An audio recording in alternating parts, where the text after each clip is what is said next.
Check out this news I saw this morning. According to this article, le Koroya Sesade Iacinto Isapi XRP outflows from exchanges have skyrocketed by more than 300% since mid-May. And when you read something like that, the first question you have to ask is, what's happening? Are the whales accumulating? Are investors moving their XRP to cold wallets? Or are we simply seeing internal movements that mean absolutely nothing? Siemone Fafa. Don't go away, because next we are going to analyze one by one all the most important charts of XRP. And here we have the first chart, the XRP reserves on the exchanges. And as we can see, the news was not off track. The reserves have been decreasing over the months, which means there is less and less XRP available within the exchanges. And at first glance, this is usually interpreted as a positive signal, but if the coins leave the exchanges, in theory, there is less potential selling pressure. But here the first problem appears. This graph tells us that the XRP are leaving.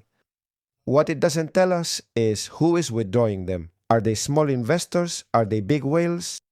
Are they going to cold wallets? Or are they simply changing platforms? To try to answer this question, we will now analyze what the large wallets are doing. And for that, we go to the next graph. And this is where things start to get interesting. Because if the reserves are going down, the next question is quite logical. What are the whales doing? To answer it, we have this graph, which shows us how much XRP the large wallets are sending to Binance. And that is important because normally, when the whale wants to sell, it first has to send its coins to the exchange.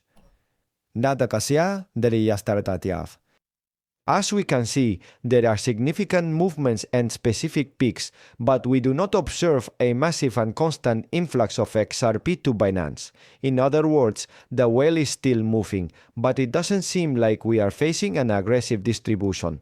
And this leads us to the next question. If the whales are not flooding the exchanges with XRP, are more people accumulating? Let's look at it in the following graph. And now we come to a very interesting graph. The yellow line represents the total number of XRP holders. And as we can see, that line continues to grow over time. That is, there are more and more addresses holding XRP in their portfolio. However, the red bars, which represent the active addresses over the last 30 days, tell a different story. Network activity is quite lower than during moments of peak euphoria. And what does this mean? Well,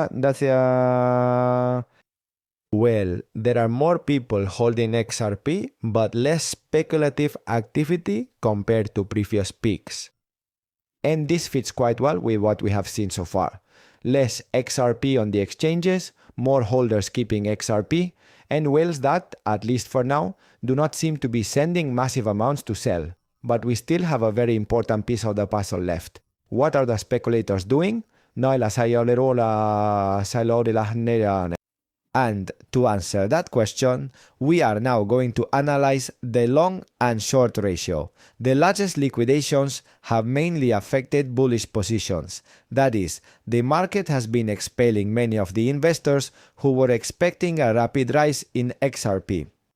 And this is important because a large part of that cleanup already occurred during previous corrections. Therefore, although the sentiment remains bullish, much of the excess optimism has already been eliminated. And now, we come to the ultimate question. If reserves decrease, holders increase, and whales do not show aggressive distribution, why does the price still not take off?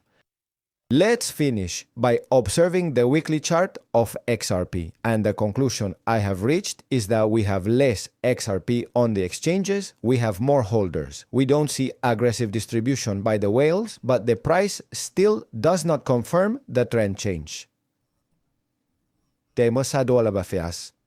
Are we seeing a silent accumulation, or is there still one last shakeup of the market? Let me know in the comments, and remember, this is not investment advice, just my personal interpretation of the market.